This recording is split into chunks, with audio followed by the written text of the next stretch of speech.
Everyone, आज है हमारा नीट रिवीजन का डे 22 और आज हम करेंगे क्लास 12 के जो दो रिमेनिंग चैप्टर्स हैं, chapter number 12 and chapter number 13। तो सबसे पहले स्टार्ट करते हैं चैप्टर नंबर 12 जो कि है इकोसिस्टम। इकोसिस्टम का डेफिनेशन क्या होता है? ये नेचर का फंक्शनल यूनिट है। Very very important, which of the following is the functional unit of nature, that is ecosystem.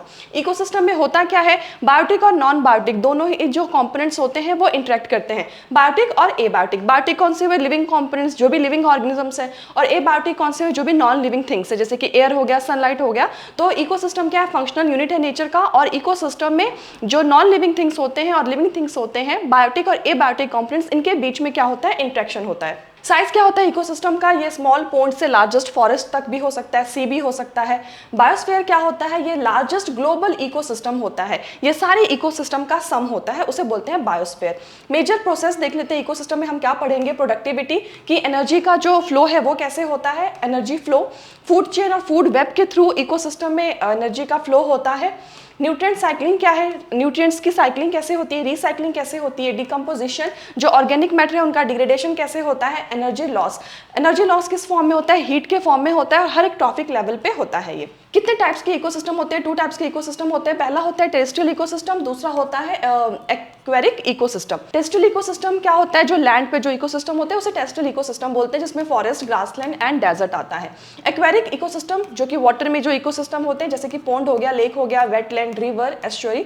तो आपको टेरेस्ट्रियल इकोसिस्टम और एक्वेरिक इकोसिस्टम के एग्जांपल्स भी पता होना चाहिए, कई बार पूछा जाता है। नेक्स्ट एक टाइप है मैन मेड इकोसिस्टम, इसे आर्टिफिशियल इकोसिस्टम भी बोला जाता है। मैन मेड इकोसिस्टम में क्रॉप, फील्ड और जो एक्वेरियम आते हैं, ये एग्जांपल्स है मैन मेड और आर्टिफिशियल इकोसिस्टम के। Okay, one line NCERT facts देख लेते हैं। इकोसिस्टम क्या है? नेचर का स्ट्रक्चर और फंक्शनल दोनों यूनिट इकोसिस्टम है। बायोस्फीयर क्या होता है? सारे इकोसिस्टम जितने भी अर्थ पे प्रेजेंट है उनका कंपोजिट हुआ। कंपोजिट मींस कि सम हुआ। इकोसिस्टम जो होता है टेरेस्ट्रियल एंड एक्वेटिक टाइप्स के होते हैं। एक्वेरियम एंड क्रॉप फील्ड जो है वो आर्टिफिशियल मैन मेड इकोसिस्टम है। फंक्शनल यूनिट क्या है नेचर का? इकोसिस्टम। लार्जेस्ट इकोसिस्टम हम किसको बोलते हैं? बायोस्फीयर को, अभी हमने किया है। Artificial ecosystem, aquarium and crop field आ गया। एनर्जी का ट्रांसफर कैसे होता है नेचर में या इकोसिस्टम में? फूड चेन या फूड वेब के फॉर्म में। न्यूट्रिएंट्स की रिसाइक्लिंग कैसे होती है? इसमें न्यूट्रिएंट्स जो होते हैं उनका साइक्लिंग होता है। नेक्स्ट है इकोसिस्टम स्ट्रक्चर एंड फंक्शन देख लेते हैं। इकोसिस्टम में क्या होता है? बायोटिक और एबायोटिक कंपोनेंट्स जो होते हैं वो इंटरेक्ट करते हैं। स्पीशीज कंपोजिशन क्या होता है? आइडेंटिफिकेशन एंड इन्यूमरेशन होता है प्लांट एंड एनिमल स्पीशीज का। स्ट्रेटिफिकेशन क्या होता है? Very very important, vertical distribution होता है ये स्पीशीज का हर एक डिफरेंट लेवल्स पे। ठीक है, तो जो वर्टिकल डिस्ट्रीब्यूशन होगा स्पीशीज का हर डिफरेंट लेवल पे, उसे स्ट्रेटिफिकेशन बोलेंगे। जैसे फॉरेस्ट का स्ट्रेटिफिकेशन देख लो, जो ट्री है वो सबसे टॉप लेयर पे होगा, जो श्रब्स होंगे वो मिडल लेयर पे होंगे। जैसे मान लो ये है, ठीक है, तो सबसे टॉप लेयर पे ट्री होगा, मिडल लेयर पे श्रब्स होंगे, और जो बॉटम लेयर है, नीचे वाला लेयर है, वहां पे हर्ब्स एंड ग्रासेस होंगे। तो ये फॉरेस्ट का स्ट्रेटिफिकेशन है। 4 फंक्शनल एस्पेक्ट्स देख लेते हैं इकोसिस्टम का। प्रोडक्टिविटी है, डिकम्पोजिशन है, एनर्जी फ्लो है, न्यूट्रिएंट साइक्लिंग है। ये 4 एस्पेक्ट्स हैं, फंक्शनल एस्पेक्ट्स है इकोसिस्टम के। एनसीईआरटी फेवरेट इसमें से क्या होता है? ये जो 4 कंपोनेंट्स होते हैं वो इकोसिस्टम को as a unit, as a functional unit बनाते हैं। ठीक है, तो आप ये 4 पॉइंट याद रखना कि कौन से ऐसे 4 कंपोनेंट्स हैं जो इकोसिस्टम को फंक्शन एज अ यूनिट बनाते हैं। फंक्शंस पॉन्ड में कौन से परफॉर्म्ड होते हैं? सबसे पहले आते हैं ऑटोट्रॉप्स। ऑटोट्रॉप्स क्या होंगे? जो फूड प्रोड्यूस करेंगे, ऑर्गेनिक मैटर प्रोड्यूस करेंगे सोलर एनर्जी को यूज करके। कंज्यूमर्स क्या होते हैं? ये ऑटोट्रॉप्स को फीड करते हैं। फिर आते हैं डिकम्पोजर्स, ये क्या करेंगे? डेड मैटर जो उसको डिकम्पोज करेंगे, ब्रेक डाउन करेंगे। मिनरलाइजेशन क्या होता है? इसमें जो न्यूट्रिएंट्स है वो दोबारा से ऑटोट्रॉप्स के पास चला जाएगा रीयूज के लिए। ठीक है, उसको बोलते हैं मिनरलाइजेशन। नेक्स्ट है पॉन्ड इकोसिस्टम। क्या होता है? ये एनसीईआरटी का मॉडल इकोसिस्टम है, तो ये आपको करना है। पॉन्ड जो होता है सेल्फ सस्टेनेबल होता है और सबसे सिंपल एक्वेटिक इकोसिस्टम होता है। Exhibit all 4 ecosystem functions. इसमें सारे जितने भी 4 इकोसिस्टम फंक्शंस है, ये जो चारों हमने पढ़ा वो सारा इसमें होता है, इसलिए इसको एनसीईआरटी मॉडल इकोसिस्टम बोला गया है। एबायोटिक कंपोनेंट्स इसमें होते हैं water, dissolved organic and inorganic substances. Bottom soil deposits. Bottom क्या होता है? जो नीचे जो सॉइल की डिपॉजिट्स होता है पॉन्ड पे, उसे बोलते हैं बॉटम सॉइल डिपॉजिट्स। फैक्टर जो रेगुलेट करते हैं पॉन्ड्स को वो है solar energy, temperature cycle, day length. Day के लेंथ को क्या बोलते हैं? Photo period, climatic conditions. ये सारे फैक्टर्स हैं जो कि रेगुलेट करते हैं पॉन्ड्स को। Energy flow very important. सबसे पहले देखो, यहाँ पे हर एक ट्रॉफिक लेवल पे हीट जो है वो लॉस हो रहा है हीट का। ठीक है, एनर्जी का लॉस हो रहा है। एनर्जी का लॉस कैसे होता है? हर एक ट्रॉफिक लेवल पे हीट के फॉर्म में होता है। एनर्जी का जो फ्लो होता है वो यूनिडायरेक्शनल होता है, ठीक है। यूनिडायरेक्शनल मींस एक ही डायरेक्शन में होगा, रिवर्स नहीं हो सकता, वेरी इंपॉर्टेंट। ये मूव करता है लोअर से हायर ट्रॉफिक लेवल, मतलब ये सबसे लोअर नीचे होते हैं तो यहाँ से हायर ट्रॉफिक लेवल पे ये मूव करता है। एनर्जी जो होती है वो ग्रेजुअली लगातार लॉस होती रहती है हीट के फॉर्म में। बायोटिक कंपोनेंट्स देख लेते हैं पोन्ट के। सबसे पहले आता है प्रोड्यूसर्स, जिसे ऑटोट्रॉफ्स भी बोलते हैं। ये होते हैं phytoplankton, algae, floating plants. Floating plants में जो ऊपर तैर रहे होते हैं वो plants, submerged plants and marginal plants, ठीक है। सबमर्ज्ड जो डूबे हुए प्लांट्स होते हैं वो, तो ये प्रोड्यूसर्स हैं किसके, बायोटिक कंपोनेंट्स ऑफ पोन्ट्स में, जिनको हम ऑटोट्रॉफ्स भी बोलते हैं। नेक्स्ट है कंज्यूमर्स, जो कंज्यूम करेंगे, इनको हम हेटरोट्रॉफ्स भी बोलते हैं। ये है zooplankton, free swimming animals and bottom dwelling animals. Bottom dwelling animals means जो सबसे नीचे रहते हैं वो होते हैं बॉटम ड्वेलिंग एनिमल्स। नेक्स्ट है डिकम्पोजर्स। डिकम्पोजर्स में फंगई, बैक्टीरिया एंड फ्लैजिलेट्स आता है। Most abundant and pond bottom, और ये जो डिकम्पोजर्स होते हैं वो पॉन्ड के बॉटम में सबसे ज्यादा होते हैं, वेरी इंपॉर्टेंट। तो ये बायोटिक कंपोनेंट्स आपको पॉन्ड के याद होना चाहिए कि इसमें प्रोड्यूसर्स कौन से हैं, कंज्यूमर्स कौन से हैं, डिकम्पोजर्स कौन से हैं। प्रोड्यूसर्स को ऑटोट्रॉफ्स भी बोलते हैं, कंज्यूमर्स को हेटरोट्रॉफ्स भी बोलते हैं, ठीक है। स्पीशीज कंपोजिशन क्या होता है, वन लाइन एनसीईआरटी फैक्ट्स लिखते हैं। प्लांट एंड एनिमल स्पीशीज जो इकोसिस्टम में प्रेजेंट होती है उसे स्पीशीज कंपोजिशन बोलते हैं। स्ट्रैटिफिकेशन ये भी हमने किया, स्पीशीज का वर्टिकल डिस्ट्रीब्यूशन होता है। Pond self sustaining aquatic ecosystem होता है। प्रोड्यूसर्स कौन से प्लांट्स में, वो भी हमने यहाँ पे किया है। तो जो मैंने यहाँ पढ़ाया वो सारा मैंने वन लाइन में लिखा है, तो आप इजिली इसको रिवाइज कर सकते हो। नेक्स्ट है प्रोडक्टिविटी क्या आता है। बेसिक रिक्वायरमेंट क्या है प्रोडक्टिविटी के लिए, ऑफकोर्स सोलर एनर्जी, क्योंकि जो प्लांट्स है वो सोलर एनर्जी का यूज करके ही फूड को प्रिपेयर करेंगे। प्राइमरी प्रोडक्शन देख लेते हैं। प्राइमरी प्रोडक्शन क्या होता है, ये अमाउंट होता है बायोमास या ऑर्गेनिक मैटर जो प्लांट्स ने प्रोड्यूस किया है फोटोसिंथेसिस के थ्रू, कितना per unit area per unit time. और ये जो प्राइमरी प्रोडक्शन होता है किसका, बायोमास या ऑर्गेनिक मैटर का अमाउंट हुआ जो प्लांट ने प्रोड्यूस किया फोटोसिंथेसिस के through per unit area per unit time में। इसको हम एक्सप्रेस करते हैं, अगर हम वेट के फॉर्म में लेंगे तो ग्राम पर मीटर स्क्वायर में एक्सप्रेस करेंगे, अगर हम एनर्जी के फॉर्म में लेंगे तो किलो कैलोरी पर मीटर स्क्वायर में एक्सप्रेस करेंगे। तो आपको ये यूनिट्स भी याद होनी चाहिए, वेरी इंपॉर्टेंट। नेक्स्ट है प्रोडक्टिविटी, ये रेट है बायोमास प्रोडक्शन का, इसको हम एक्सप्रेस करते हैं ग्राम per metre square per year. और इसको ये हम करेंगे, ये वेट के फॉर्म में हो गया। अगर हम एनर्जी के फॉर्म में करेंगे तो कैसे इसको हम एक्सप्रेस करेंगे, किलो कैलोरी पर मीटर स्क्वायर पर ईयर। नेक्स्ट हम टाइप्स ऑफ प्रोडक्टिविटी देख लेते हैं। टू टाइप्स के प्रोडक्टिविटी होता है, जीपीपी जिसे हम ग्रॉस प्राइमरी प्रोडक्टिविटी भी बोलते हैं। नेक्स्ट है एनपीपी, इसे हम नेट प्राइमरी प्रोडक्टिविटी भी बोलते हैं। आपको फुल फॉर्म भी याद होना चाहिए। तो जीपीपी क्या होता है, ये टोटल ऑर्गेनिक मैटर होता है जो कि फोटोसिंथेसिस के टाइम प्रोड्यूस हुआ है। एनपीपी क्या होगा, ये बायोमास जो बच गया प्लांट की रेस्पिरेशन के बाद, उसको बोलते हैं एनपीपी। फॉर्मूला देख लेते हैं, most important, GPR minus R क्या होगा, एनपीपी होगा, जिसमें जीपीपी ग्रॉस प्राइमरी प्रोडक्टिविटी होगा, आर क्या होगा, रेस्पिरेशन लॉस, एनपीपी क्या होगा, नेट प्राइमरी प्रोडक्टिविटी। सिग्निफिकेंस क्या है एनपीपी का, ये अवेलेबल बायोमास होता है किसके लिए, हेर्बिवोर्स के लिए, डिकम्पोजर्स के लिए और अदर हेटरोट्रॉप्स के लिए। एनपीपी क्या हुआ, एनर्जी या बायोमास जो नेक्स्ट ट्रॉपिक लेवल के लिए अवेलेबल है। सेकेंडरी प्रोडक्टिविटी क्या होता है, रेट होता है फॉर्मेशन का न्यू ऑर्गेनिक मैटर का बाय कंज्यूमर्स हेटरोट्रॉप्स के थ्रू। फैक्टर्स अफेक्टिंग जो प्राइमरी प्रोडक्टिविटी को, वो होते हैं प्लांट स्पीसीज कौन से प्रेजेंट है, एनवायरमेंटल फैक्टर्स क्या है, न्यूट्रिएंट की अवेलेबिलिटी क्या है, फोटोसिंथेटिक कैपेसिटी क्या है प्लांट्स की। देयरफॉर प्रोडक्टिविटी जो है इकोसिस्टम में वेरी करता है। कुछ इंपॉर्टेंट एनसीईआरटी डाटा देख लेते हैं। एनुअल एनपीपी जो है बायोस्फीयर का वो 170 बिलियन टन है ड्राई वेट के अकॉर्डिंग। ओशियंस जो है कवर करता है 70% ऑफ अर्थ सरफेस, कंट्रीब्यूट करता है 55 बिलियन टन। रिमेनिंग प्रोडक्टिविटी जो है वो लैंड इकोसिस्टम से आती है। तो ये वन लाइन एनसीईआरटी फैक्ट्स है। सोलर एनर्जी अल्टीमेट सोर्स है इकोसिस्टम में प्रोडक्टिविटी का। जीपीपी क्या होता है, एनपीपी क्या होता है, एनपीपी किसके लिए अवेलेबल होता है, हेटरोट्रॉप्स के लिए। सेकेंडरी प्रोडक्टिविटी कौन शो करता है, कंज्यूमर्स। ओशियन जो है ऑक्युपाई, जो मैंने यहाँ पे सारा पढ़ा है वो सारा वन वर्ड में यहाँ पे लिखा है फॉर इजी रिविजन। ओके, यहाँ पे भी मैंने लिखा है नीट प्रीवियस ईयर क्वेश्चन, जो ट्रिगरिंग वर्ड्स होते हैं वो total photosynthetic production GPP, GPP क्या माइनस एस्पिरेशन वो हमें एनपीपी देगा। अवेलेबल बायोमास कंज्यूमर्स के लिए उसे एनपीपी बोलते हैं। ऑर्गेनिक मैटर जो कंज्यूमर्स ने फॉर्म किया उसे हम सेकेंडरी प्रोडक्टिविटी बोलते हैं। एनुअल एनपीपी जो होती है बायोस्फीयर की वो 170 बिलियन टन होती है। नेक्स्ट डिकम्पोजिशन देख लेते हैं, डेफिनेशन क्या है। ऑफकोर्स डिकम्पोजिशन क्या होगा, ये जो कॉम्प्लेक्स ऑर्गेनिक मैटर है उसका ब्रेकडाउन होगा, जो कौन परफॉर्म करते हैं, फंगई, अभी हमने एग्जांपल्स किया है।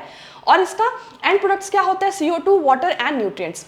डेट्रिटस क्या होता है, डेड प्लांट के जो रिमेन्स होते हैं जैसे कि लीव्स, बार्क, फ्लावर्स, इन्हें हम डेट्रिटस बोलते हैं। या फिर जो डेड एनिमल के रिमेन्स हो गए या फीकल मैटर हो गए, तो इन सबको हम क्या बोलते हैं, डेट्रिटस। डेट्रिटस क्या हो गया, ये रॉ मटेरियल हो गया डिकम्पोजिशन के लिए। Very important, which of the following is the raw material for the decomposition, that is detritus. Detritus क्या होता है, ये डेड प्लांट रिमेन्स होता है, डेड एनिमल रिमेन्स होता है, फीकल मैटर होता है। ह्यूमस क्या होता है, वेरी वेरी वेरी इंपॉर्टेंट, ये डार्क कलर का एमोर्फस सब्सटेंस होता है और ये हाईली रेजिस्टेंट होता है माइक्रोबियल एक्शन। माइक्रोब्स का इन पे अफेक्ट नहीं होता, ये बहुत ही धीरे धीरे डिकम्पोज होता है, नेचर में कोलोइडल होता है और न्यूट्रिएंट रिजर्वोयर की तरह एक्ट करता है। इसमें बहुत सारे न्यूट्रिएंट स्टोर होते हैं। और ह्यूमस ह्यूमस का जो फॉर्मेशन है उसके उस प्रोसेस को क्या बोलते हैं, humification. Very important, humus. Decomposers के एग्जांपल बैक्टीरिया भी हो सकते हैं, फंगई भी हो सकते हैं। डेट्रीवर्स क्या होते हैं, इसके एग्जांपल है जैसे कि अर्थवर्म हो गया, ये डेट्रिटस के फ्रेगमेंटेशन में हेल्प करता है। डिकम्पोजिशन का स्टेप देख लेते हैं एनसीईआरटी के सीक्वेंस के अकॉर्डिंग। सबसे पहले होता है फ्रेगमेंटेशन। इसमें क्या होगा, जो डेट्रीवोरस होंगे जैसे कि मान लो अर्थवर्म हो गए, वो क्या करेंगे, डेट्रिटस को ब्रेक करेंगे स्मॉलर पार्टिकल्स में। नेक्स्ट स्टेप आता है लीचिंग। इसमें जो वाटर सोल्यूबल न्यूट्रिएंट्स है वो परकोलेट होंगे सॉइल में और अनअवेलेबल सॉल्ट्स फॉर्म करेंगे। परलोकेट मींस सॉइल के अंदर जाएंगे। नेक्स्ट स्टेप है कैटाबोलिज्म। इसमें क्या होगा, बैक्टीरियल एंड फंगल एंजाइम्स जो है वो डेट्रिटस को डिग्रेड करेंगे सिंपलर सब्सटेंसेस में। नेक्स्ट है ह्यूमिफिकेशन। क्या होता है, ह्यूमस के फॉर्मेशन को ह्यूमिफिकेशन बोलते हैं। लास्ट स्टेप आएगा मिनरलाइजेशन। इसमें क्या होता है, इनऑर्गेनिक न्यूट्रिएंट्स ह्यूमस से रिलीज होंगे। तो ये सीक्वेंस है डिकम्पोजिशन का, ये आपको याद होना चाहिए। फिर मिनरलाइजेशन क्या होता है, फर्दर जो डिग्रेडेशन होता है ह्यूमस का बाय माइक्रोब्स, इसमें रिलीज होता है इनऑर्गेनिक न्यूट्रिएंट्स का। तो मिनरलाइजेशन क्या हुआ, न्यूट्रिएंट इसमें रिलीज होंगे। इंपॉर्टेंट एनसीईआरटी फैक्ट क्या है इसका, ऑल डिकम्पोजिशन स्टेप जो है वो साइमल्टेनियसली डेट्रिटस पे होता है, ठीक है, एक के बाद। फैक्टर्स जो अफेक्ट करते हैं डिकम्पोजिशन को वो है chemical composition of detritus. Decomposition slow होगा अगर डेट्रिटस जो है उसमें लिग्निन ज्यादा होगा या काइटिन ज्यादा होगा। डिकम्पोजिशन फास्ट होगा अगर डेट्रिटस में नाइट्रोजन ज्यादा होगा और उसमें वाटर सोल्यूबल सब्सटेंसेस जैसे कि शुगर है वो ज्यादा होंगे। तो ये कुछ फैक्टर्स हैं जो अफेक्ट करते हैं। क्लाइमेटिक फैक्टर्स आता है, फेवर वो फैक्टर्स जो डिकम्पोजिशन को फेवर करते हैं वो है warm temperature, moist conditions and presence of oxygen. Inhibit decomposition वो फैक्टर जो डिकम्पोजिशन को प्रिवेंट करेंगे, रोकेंगे, वो है लो टेम्परेचर और एनारोबिक कंडीशन। एनारोबिक कंडीशन क्या होता है, जहां पे ऑक्सीजन का एब्सेंस होता है। डिकम्पोजिशन जो है वो लार्जली ऑक्सीजन रिक्वायरिंग प्रोसेस है, इसमें ऑक्सीजन की जरूरत होती है। और जो मैंने यहाँ पढ़ा है वो सारा यहाँ पे वन लाइन में एनसीईआरटी फैक्ट्स लिखे हैं। अर्थवर्म जो होता है वो डेट्रीवोर है और फार्मर का फ्रेंड है, ठीक है, क्योंकि वो नेचुरल फर्टिलाइजर प्रोवाइड करता है। डेट्रिटस रॉ मटेरियल डिकम्पोजिशन के लिए सारा हमने अभी पढ़ा है वहां पे। नेक्स्ट एनर्जी का फ्लो कैसे होता है, सोर्स क्या है एनर्जी का, सन जो है अल्टीमेट सोर्स है एनर्जी का इकोसिस्टम के लिए। एक्सेप्शन है जैसे कि डीप सी हाइड्रोथर्मल इकोसिस्टम हो गया, वो सनलाइट पे डिपेंड नहीं करता, तो ये एक एक्सेप्शन है। फोटोसिंथेटिकली एक्टिव रेडिएशन क्या होता है, इसे पार बोलते हैं। पार का फुल फॉर्म ये होता है, ये भी आपको पता होना चाहिए। 50% से भी कम जो इंसिडेंट सोलर रेडिएशन होता है वो पार होता है, ठीक है। प्लांट्स जो होते हैं सिर्फ 2 से 10% पार का यूज करते हैं। ये जो स्मॉल फ्रैक्शन है वो एंटायर लिविंग वर्ल्ड में के लिए सस्टेन होता है। प्रोड्यूसर्स को ऑटोट्रॉफ्स बोलते हैं, ये सोलर एनर्जी को कैप्चर करते हैं और इनऑर्गेनिक सब्सटेंस को फूड में कन्वर्ट करते हैं। टेरेस्ट्रियल प्रोड्यूसर्स कौन से होते हैं, herbaceous plants and woody plants. Aquatic producers कौन से हुए, phytoplankton, algae and higher aquatic plants. Energy का फ्लो कैसे होता है इकोसिस्टम में, सन से प्लांट को गया, प्लांट प्रोड्यूसर्स हुए, ने फूड प्रोड्यूस किया, उस फूड को कंज्यूमर्स ने खाया। एनर्जी का फ्लो यूनिडायरेक्शनल है, एनर्जी जो है वो सन के पास दोबारा नहीं जाता है। एनर्जी ट्रांसफर जो होता है एक ट्रॉफिक लेवल से दूसरे ट्रॉफिक लेवल पे होता है। थर्मोडायनेमिक्स एंड इकोसिस्टम क्या है, फर्स्ट लॉ ऑफ थर्मोडायनेमिक क्या कहता है कि जो एनर्जी है उसे ना तो हम क्रिएट कर सकते हैं ना तो हम उसे डिस्ट्रॉय कर सकते हैं, सिर्फ हम इसको एक फॉर्म से दूसरे फॉर्म में ट्रांसफॉर्म कर सकते हैं। Okay, second law of thermodynamics क्या कहता है, एनर्जी ट्रांसफर जो होता है वो 100% एफिशिएंट नहीं होता। कुछ एनर्जी जो होती है वो हमेशा लॉस होती है हीट के फॉर्म में। इकोसिस्टम जो होता है उसमें कंटिन्यूअस एनर्जी इनपुट होना चाहिए सन से। Food chain and food web क्या होते हैं, ये फॉर्म होते हैं फीडिंग रिलेशनशिप जो होता है ऑर्गेनिजम्स के बीच में। ऑर्गेनिजम्स जो होते हैं वो इंटरडिपेंडेंट होते हैं फूड पे, मतलब एक दूसरे पे डिपेंड करते हैं फूड के लिए। फूड चेन हमेशा स्टार्ट किससे होगा, प्रोड्यूसर से। वेरी इंपॉर्टेंट, प्रोड्यूसर के बिना फूड चेन स्टार्ट होगा नहीं, क्योंकि हम कंप्लीटली डायरेक्टली और इनडायरेक्टली फूड के लिए प्लांट्स पे डिपेंड है। डेट्रिटस फूड चेन क्या होता है, ये बिगिन होता है ऑर्गेनिज्म के डेथ से। Detritus food chain, dead organic matter जो है वो डेट्रिटस फॉर्म करते हैं। Death of organism is equal to beginning of detritus food chain या food web. Very important, detritus food chain में वो ऑर्गेनिज्म के डेथ से स्टार्ट होता है। नेक्स्ट है कंज्यूमर्स क्या होते हैं, कंज्यूमर्स को हेटेरोट्रॉप्स भी बोलते हैं। प्राइमरी कंज्यूमर्स क्या हो गए, ये डायरेक्टली फीड करेंगे प्रोड्यूसर्स पे, इसलिए इनको प्राइमरी कंज्यूमर्स बोला गया है, ठीक है। ये यूजुअली हर्बीवोर्स होते हैं जो सिर्फ प्लांट्स खाते हैं। इनके एग्जांपल है goat, insects, birds, mammals and mollusc. Secondary consumers कौन से हो गए, ये प्राइमरी कंज्यूमर्स को फीड करते हैं, ये मेनली कार्निवोर्स होते हैं, इनको प्राइमरी कार्निवोर्स भी बोला जाता है। टर्शियरी कंज्यूमर्स कौन से हो गए, ये सेकेंडरी कंज्यूमर को खाएंगे और इनको सेकेंडरी कार्निवोर्स भी बोला जाता है, तो आपको ये भी याद होना चाहिए। अब आता है जीएफसी। जीएफसी क्या हुआ, ग्रेजिंग फूड चेन। इसमें क्या होगा, ग्रास प्रोड्यूसर होगा, ठीक है, फिर गोट होगा प्राइमरी कंज्यूमर, फिर गोट मैन होगा, उसके बाद मैन क्या होगा, सेकेंडरी कंज्यूमर। तो ये आपको ग्रेजिंग फूड चेन का सीक्वेंस याद होना चाहिए। तो ये वन वर्ड में लिखा है जो मैंने यहाँ पे पढ़ाया है। नेक्स्ट है डेट्रिटस फूड चेन, डीएफसी और ट्रॉफिक लेवल्स क्या होते हैं। डेट्रिटस फूड चेन इसको क्यों बोला है, क्योंकि डेड ऑर्गेनिक मैटर जो कि डेट्रिटस है उससे स्टार्ट होता है। इसके मेजर कंपोनेंट्स होते हैं fungi, bacteria. Decomposers are heterotrophs. Saprotrophs क्या होते हैं, जो डिकम्पोजर्स होते हैं उनको हम सेप्रोट्रॉप्स भी बोलते हैं। सेप्रो मतलब टू डिकम्पोज। फंक्शन क्या है, डाइजेस्टिव एंजाइम को सिक्रीट करना, डेड वेस्ट ऑर्गेनिक मैटर को सिंपल इनऑर्गेनिक सब्सटेंस में कन्वर्ट करना और रिलीज न्यूट्रिएंट्स जो है उनको एब्जॉर्ब करना। फूड वेब क्या होता है, ये नेचुरल इंटरकनेक्शन होता है डिफरेंट फूड चेन्स का। जब डिफरेंट फूड चेन्स कनेक्टेड होते हैं उसको हम फूड वेब बोलते हैं। तो फूड वेब क्या हुआ, इंटरकनेक्टेड फूड चेन हुआ। एनर्जी फ्लो देख लेते हैं इकोसिस्टम में। एक्वेटिक इकोसिस्टम में ग्रेजिंग फूड चेन जो है वो मेजर पाथवे है एनर्जी फ्लो का। किसमें, एक्वेटिक इकोसिस्टम में। टेरेस्ट्रियल इकोसिस्टम में डीएफसी डेट्रिटस फूड चेन जो है वो मेजर पाथवे है एनर्जी फ्लो का। NCERT favourite aquatic GFC dominant होता है और जो टेरेस्ट्रियल है वो डीएफसी डोमिनेंट होता है। तो एक्वेटिक में जीएफसी आएगा ग्रेजिंग फूड चेन और टेरेस्ट्रियल में आएगा डीएफसी। ठीक है, डीएफसी क्या है, डेट्रिटस फूड चेन। जीएफसी और डीएफसी में कनेक्शन क्या है, डीएफसी और जीएफसी जो दोनों इंटरकनेक्टेड हैं। कुछ डीएफसी ऑर्गेनिजम्स जो है वो प्रे बन जाते हैं किसके लिए, जीएफसी ऑर्गेनिज्म के लिए। ओमनीवोर्स देख लेते हैं, इनके एग्जांपल्स है कॉकरोच, क्रो, ह्यूमन। ये प्लांट्स और एनिमल्स दोनों पे ही फीड करते हैं, उनको ओमनीवोर्स बोलते हैं। ओके, ये डायग्राम है, इमेज है ट्रॉफिक लेवल्स का। सबसे पहले नीचे प्रोड्यूसर, उसके बाद प्राइमरी कंज्यूमर, फिर सेकेंडरी कंज्यूमर, फिर टर्शियरी कंज्यूमर। ये फर्स्ट ट्रॉफिक लेवल हो गया। फर्स्ट ट्रॉफिक लेवल प्लांट होता है जिसके एग्जांपल है phytoplankton, grass and trees. Second trophic level को हर्बीवोर बोलते हैं, यहाँ पे जू प्लैंक्टन, ग्रास हॉपर और कावा आता है। सेकेंडरी कंज्यूमर को थर्ड ट्रॉफिक लेवल बोलते हैं, इनको कार्निवोर भी बोलते हैं, इसमें बर्ड्स, फिशेज एंड वोल्फ आते हैं। टर्शियरी कंज्यूमर को फोर्थ ट्रॉफिक लेवल होता है, इसे टॉप कार्निवोर भी बोलते हैं, इसमें मैन एंड लॉयन आता है। तो ये वन लाइन एनसीईआरटी फैक्ट्स है, ठीक है। और ये NCERT previous year question triggering words जैसे डेट्रिटस हो गया, ये सब क्या होते हैं, सब हमने यहाँ पे किया है, ये वन वर्ड रिवीजन है। Next energy transfer, standing crop और 10% लॉ क्या है। एनर्जी एट ट्रॉफिक लेवल पे, एनर्जी जो होता है हर एक ट्रॉफिक लेवल पे डिक्रीज होता है। मान लो यहाँ से स्टार्ट हुआ तो यहाँ पे सबसे ज्यादा होगा, सबसे नीचे वाले पे। जैसे जैसे वो ऊपर जाता जाएगा वैसे वैसे कम होता जाएगा। सिर्फ एक स्मॉल फ्रैक्शन जो एनर्जी का वो नेक्स्ट लेवल पे पास होगा। मोस्ट एनर्जी है जो हीट के फॉर्म में लॉस हो जाती है। डेथ एंड एनर्जी फ्लो क्या है, डेड ऑर्गेनिजम्स जो है वो डेट्रिटस बन जाते हैं, डेड बायोमास हो जाते हैं। डेट्रिटस जो है वो एनर्जी सोर्स की तरह एक्ट करता है, किसके लिए, डिकम्पोजर्स के लिए। तो यहाँ पे dead biomass, detritus and decomposers. Dependency क्या है, कैसे है ट्रॉफिक लेवल्स पे, सन है, सन उसके बाद प्रोड्यूसर है, प्रोड्यूसर को कौन खाएगा, हर्बीवोर, हर्बीवोर को कार्निवोर, कार्निवोर को top carnivore.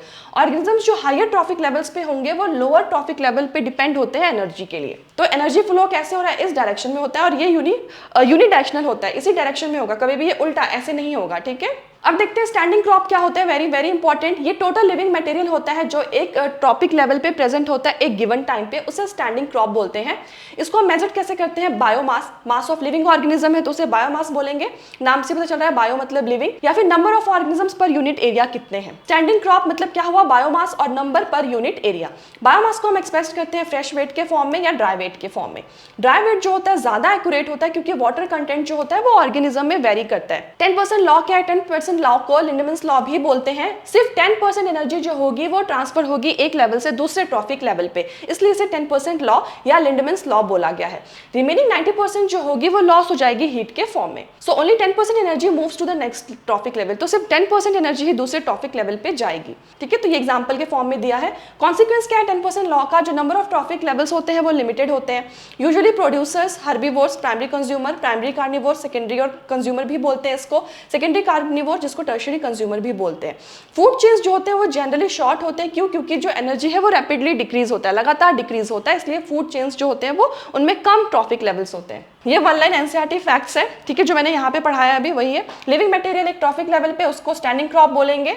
Most accurate biomass measurement कौन देता है, वो ड्राई वेट। तो ये चीजें आप याद रखना, जो यहाँ पढ़ाया मैंने वो सारा यहाँ वन वर्ड में लिखा है for quick revision. Okay, next है इकोलॉजिकल पिरामिड्स क्या है, डेफिनेशन देख लेते हैं। ये ग्राफिकल रिप्रेजेंटेशन होता है फूड, बायोमास और एनर्जी रिलेशनशिप का डिफरेंट ट्रॉफिक लेवल्स पे। शेप रिजेंबल्स करते हैं as a pyramid, broad base होता है और नैरो एपेक्स होता है। बेस ये ब्रॉड है और ये जो है एपेक्स ये नैरो है। स्ट्रक्चर क्या होता है इकोलॉजिकल पिरामिड का, बेस पे प्रोड्यूसर्स होते हैं, ये फर्स्ट ट्रॉफिक लेवल होते हैं। एपेक्स पे सबसे जो टॉप टर्शियरी कंज्यूमर्स होते हैं और ये हाईएस्ट ट्रॉफिक लेवल होता है। कितने टाइप्स के इकोलॉजिकल पिरामिड्स होते हैं, पिरामिड ऑफ नंबर होता है, ये रिप्रेजेंट करता है कितने नंबर ऑफ इंडिविजुअल्स प्रेजेंट है हर एक ट्रॉफिक लेवल पे।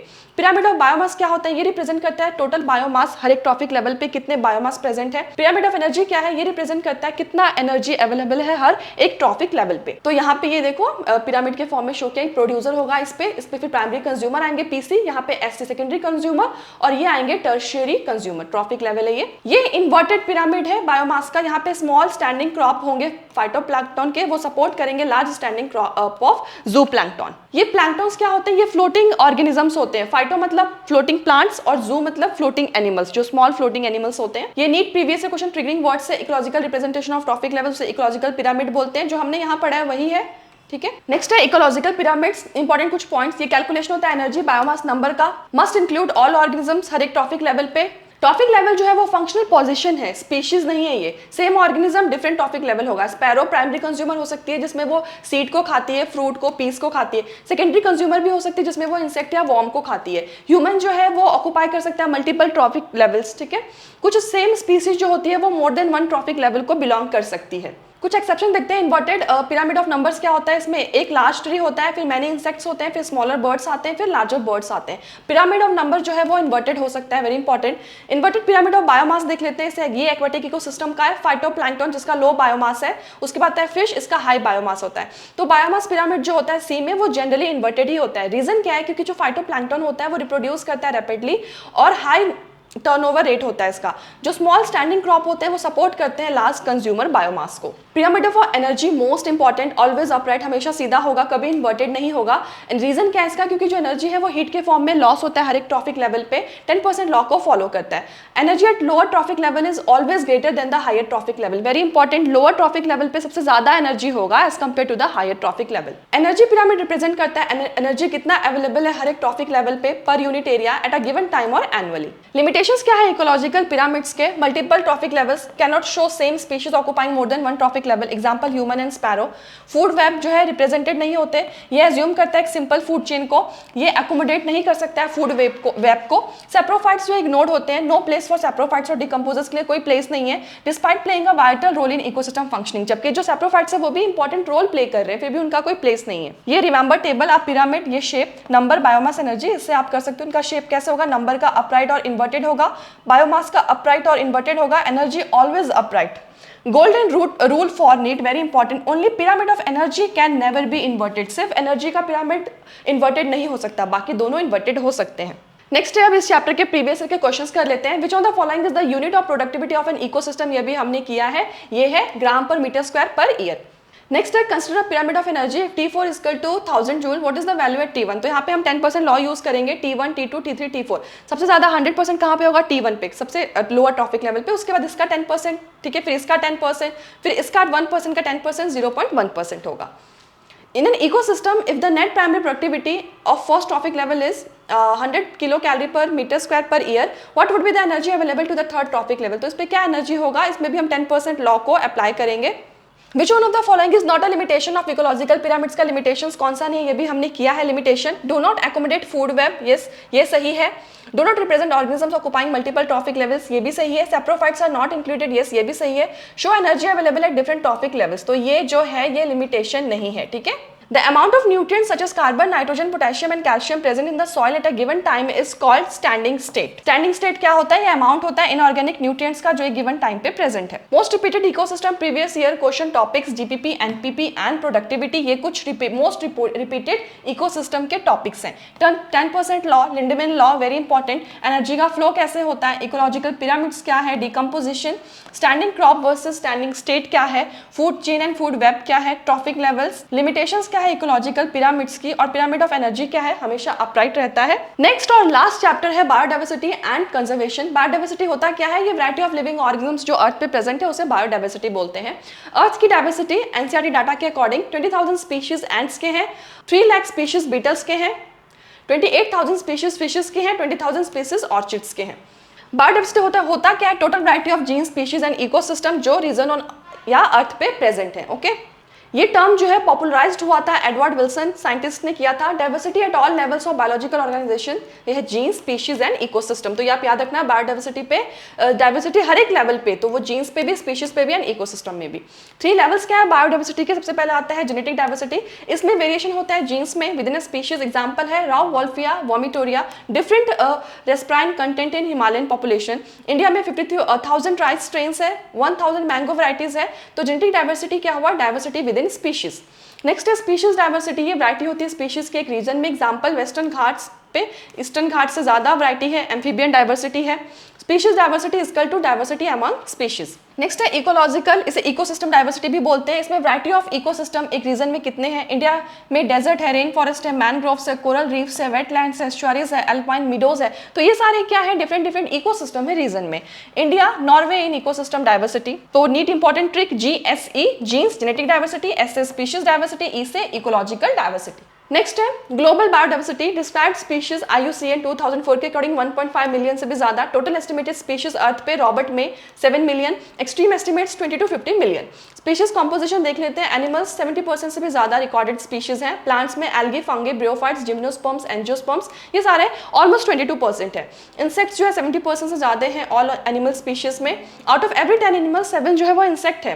फंगी स्पीशीज जो है वो ज्यादा है, कंबाइंड स्पीशीज है फिशेज, एम्फीबियंस, रेप्टाइल्स, मैमल्स, इन सबको हम कंबाइन करेंगे उससे भी ज्यादा फंगी की स्पीशीज है। प्रोकैरियोट्स क्या है, एग्जैक्ट डाइवर्सिटी इनकी अभी पता नहीं है, many can not be cultured in laboratories, कुछ को हम कल्चर भी नहीं कर सकते लैबोरेटरी में, मॉलिक्यूलर मेथड जो है सजेस्ट करता है millions of species. India's biodiversity, land area 2.4% है वर्ल्ड्स लैंड का, species share 8.1% of global biodiversity, India one of the 12 mega diversity countries, recorded species in India, plants के 45,000, एनिमल्स के 90,000 species, estimated undiscovered species देख लेते हैं, plants की 1 lakh species से भी ज्यादा, एनिमल्स की 3 लाख स्पीशीज से भी ज्यादा।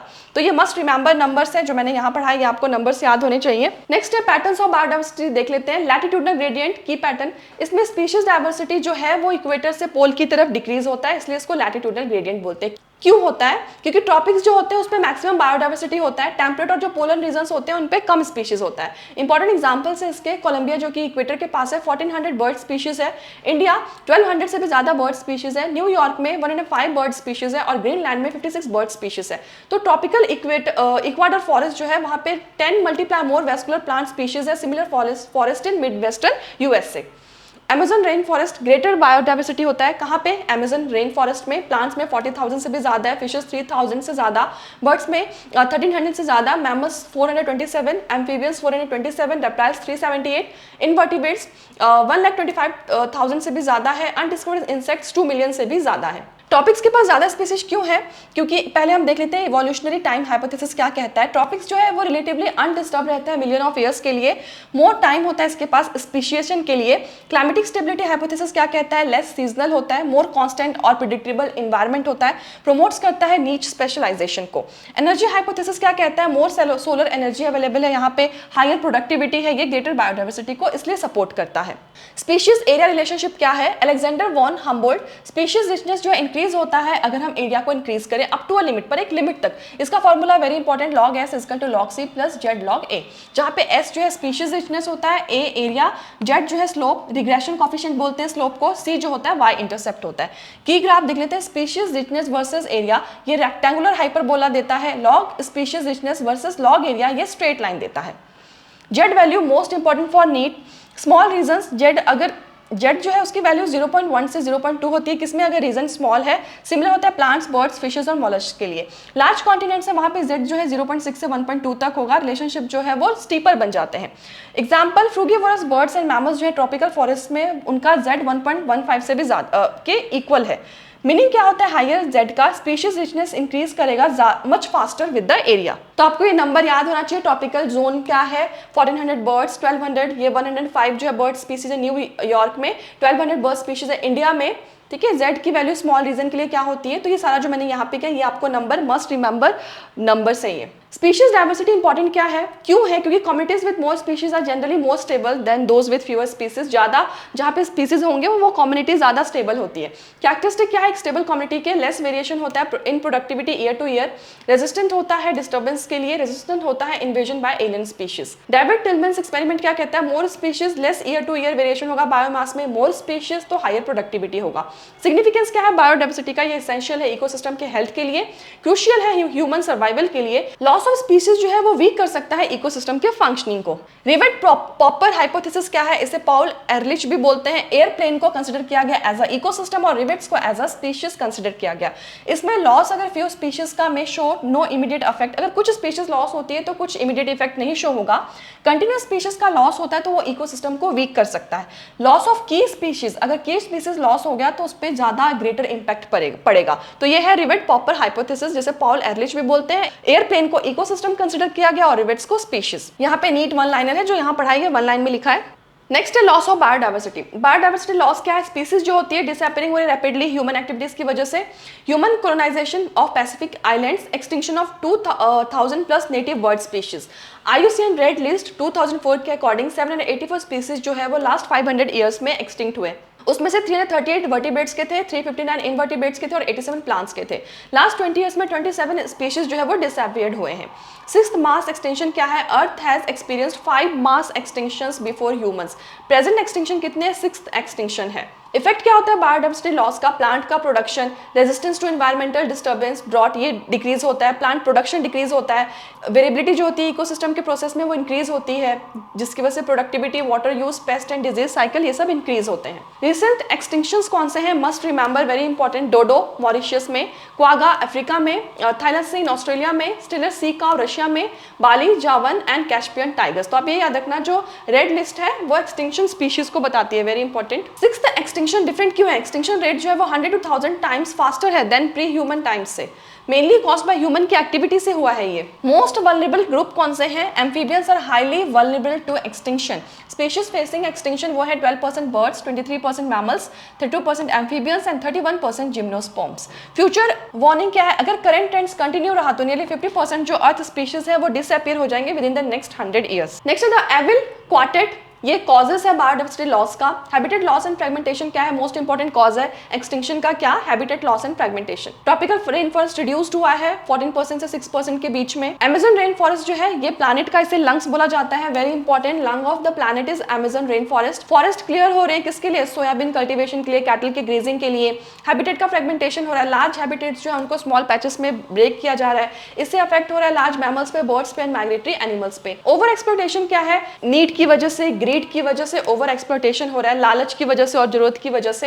एग्जांपल क्या है इसके? Steller sea cow, passengers pigeons, very important. Over exploitation के दो एग्जांपल्स हैं। ओवर हार्वेस्टिंग मैराइन फिशेस का, वो थ्रेटन कर रहा है बहुत सारे स्पीशीज को। एलियन स्पीशीज इन्वेशन क्या है? इसमें इंट्रोड्यूस जो स्पीशीज है वो इन्वेसिव बन जा रहा है और हार्म कर रहा है नेटिव स्पीशीज को। एलियन स्पीशीज मतलब जो बाहर से स्पीशीज को इंट्रोड्यूस किया गया, और नेटिव मतलब जो पहले से वहां पे रह रहे हैं। तो अगर हम एलियन स्पीशीज, बाहर के स्पीशीज को इंट्रोड्यूस करें तो उससे क्या हो रहा है? जो वहां के स्पीशीज है उनको हार्म हो रहा है। जैसे इसका एग्जांपल है नील पर्च, ये एक्सटेंशन हो गया 200+ चिचलिड फिश स्पीशीज का लेक विक्टोरिया में, ठीक है। इनवेसिव वीड्स कौन से हैं? पार्थेनियम जो कैरेट ग्रास जो हम हर जगह देखते हैं, lantana, water hyacinth, Eichhornia, African catfish है क्लैरियास गैरिपिनस, ये थ्रेटन करता है नेटिव कैटफिश को, वेरी इंपॉर्टेंट। Alien species इन्वेशन। को एक्सटिंक्शन क्या होता है? ये एक्सटिंक्शन होता है एक स्पीशीज का कॉज करता है extinction of the another associated species. दो स्पीशीज एक साथ रह रहे हैं, ठीक है, तो अगर एक स्पीशीज का एक्सटिंक्शन हो गया तो दूसरे का भी एक्सटिंक्शन हो जाएगा, इसे बोलेंगे को एक्सटिंक्शन। जैसे एग्जांपल क्या है? होस्ट फिश एक्सटिंक्ट हो गए तो ये पैरासाइट्स भी एक्सटिंक्ट हो जाएंगे। नेक्स्ट एग्जांपल है प्लांट एक्सटिंक्ट हुए तो पॉलिनेटर भी एक्सटिंक्ट हो जाएंगे। कॉमन है ये ऑब्लिगेट म्यूचुअलिज्म में। मोस्ट इंपॉर्टेंट एनसीईआरटी लाइन का हैबिटेट लॉस एंड फ्रेगमेंटेशन जो मोस्ट इंपॉर्टेंट कॉज है driving animals and plants to extinction. तो ये जो चार हमने यहाँ पे पढ़ा है, द एविल क्वार्टेट, इसको बोला गया है द एविल क्वार्टेट, ठीक है। Habitat loss and fragmentation, over exploitation, alien species invasion and coextinction, इन चारों को द एविल क्वार्टेट बोला गया है, ठीक है। और उसमें भी जो हैबिटेट लॉस एंड फ्रेगमेंटेशन है मोस्ट इंपॉर्टेंट है ऑर्गेनिजम्स के एक्सटिंक्शन के लिए। बायोडाइवर्सिटी के लॉस के लिए सबसे ज्यादा इंपॉर्टेंट कॉज क्या है? Habitat loss and fragmentation. और ये चारों जो पॉइंट्स हैं ये एविल क्वार्टेट है, most important. Why should we conserve biodiversity? Narrowly utilitarian value क्या है? डायरेक्ट इकोनॉमिक बेनिफिट्स होता है नेचर को, फूड, सीरियल्स, पल्सेस, फ्रूट्स मिलते हैं, फायरवुड एंड फाइबर मिलता है, टिम्बर एंड कंस्ट्रक्शन मटेरियल मिलता है हमें, industrial products, tannins, dyes, resins, lubricants and perfumes मिलता है, मेडिसिन मिलता है। नीट फैक्ट्स, 25% मॉडर्न ड्रग्स जो होते हैं वो प्लांट ड्राइव्ड है, 25% प्लांट स्पीशीज जो है वो ट्रेडिशनल मेडिसिन में यूज होती है। बायो प्रोस्पेक्टिंग क्या है? इसमें एक्सप्लोरेशन होता है बायोडाइवर्सिटी का फॉर इकोनॉमिकली वैल्यूएबल प्रोडक्ट्स के लिए। ब्रॉड यूटिलिटेरियन वैल्यू क्या है? ये था नैरोली। इकोसिस्टम सर्विस प्रोवाइड करता है by biodiversity, oxygen production through photosynthesis, pollination by bees, birds, bats and bumble bees, climatic regulation हो रहा है, nutrient cycling, aesthetic and recreational value. NEET fact क्या है? अमेजन रेन फॉरेस्ट जो है contribute करता है 20% of earth atmosphere oxygen, very very very important. Amazon rain forest 20% earth atmospheric oxygen में कंट्रीब्यूट करता है। पॉलिनेटर्स जो है एसेंशियल है फ्रूट और सीड के प्रोडक्शन के लिए। एथिकल वैल्यू क्या है? एवरी स्पीशीज जो है उसका एक इंट्रिंसिक वैल्यू होता है।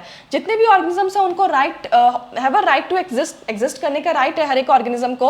ह्यूमन शेयर करते हैं earth with million of species के साथ। मॉरल ड्यूटी है बायोडाइवर्सिटी को प्रोटेक्ट करना, प्रिजर्व करना बायोलॉजिकल वेल्थ को फॉर फ्यूचर के जनरेशंस के लिए। वन लाइन नीट रिवीजन देख लेते हैं। बायोडाइवर्सिटी कंजर्वेशन इंपॉर्टेंट है किसके लिए? इकोनॉमिक बेनिफिट्स के लिए, इकोसिस्टम सर्विस के लिए और एथिकल रिस्पॉन्सिबिलिटी के लिए। NBE से आप याद रख सकते हो। N क्या होता है? नैरोली यूटिलिटेरियन, B हो गया ब्रॉडली यूटिलिटेरियन और E हो गया एथिकल वैल्यू। तो इसलिए कंजर्व करना, बायोडाइवर्सिटी को कंजर्व करना जरूरी है। किस लिए? NB के लिए, ओके। अब हम बायोडाइवर्सिटी को कंजर्व कैसे कर सकते हैं? तो इसमें 2 टाइप्स के कंजर्वेशन आता है। सबसे पहले आता है इन सिटू कंजर्वेशन और नेक्स्ट आता है एक्स सिटू कंजर्वेशन। इन सिटू कंजर्वेशन क्या है? ये नेचुरल हैबिटेट में ही कंजर्व किया जाता है बायोडाइवर्सिटी को। ये प्रोटेक्ट करता है एंटायर इकोसिस्टम को to save all species. Example, save the forest, save the tiger, मतलब उनको हमने नेचुरल हैबिटेट में ही उनको कंजर्व किया, तो उसे इन सिटू कंजर्वेशन बोला गया। बायोडाइवर्सिटी हॉटस्पॉट्स क्या होते हैं? ये रीजन जहाँ पे हाई स्पीशीज रिचनेस होता है, हाई एंडेमिज्म होता है। एंडेमिज्म इन स्पीशीज जो कहीं और नहीं मिलते हैं, उसे बायोडाइवर्सिटी हॉटस्पॉट्स बोला जाता है।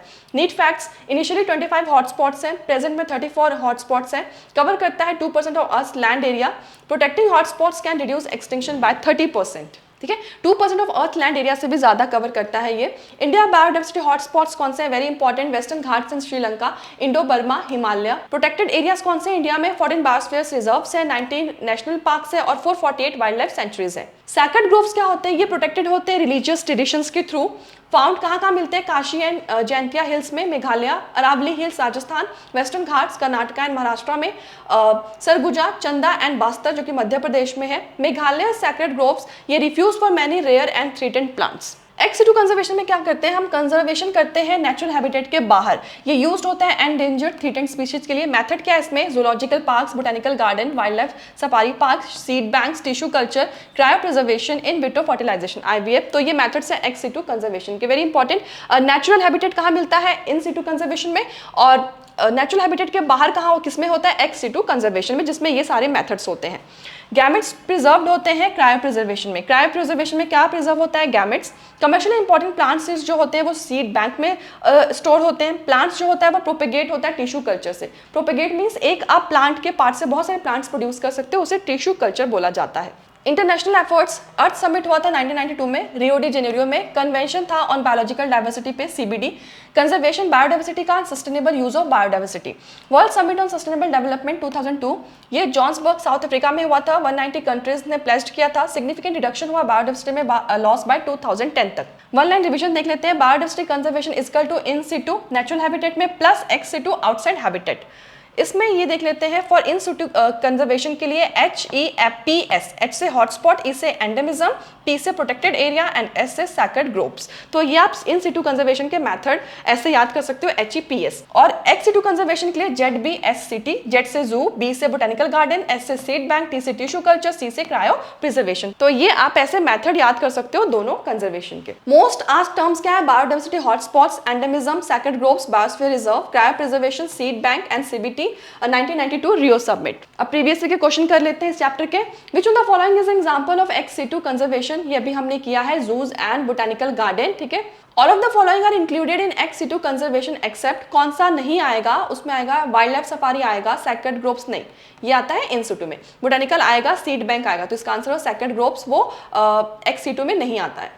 The most important cause of biodiversity losses अभी हमने किया है, सबसे इंपॉर्टेंट है हैबिटेट लॉस एंड फ्रेगमेंटेशन। वैसे तो चारों ही है, बट मोस्ट इंपॉर्टेंट जो कॉज है बायोडाइवर्सिटी लॉस का वो है habitat loss and fragmentation. Very very important. Next है which one of the following is related to ex situ conservation of threatened animals and plants? ये है wildlife safari parks. Next है which one of the following is not a method of in situ conservation of biodiversity?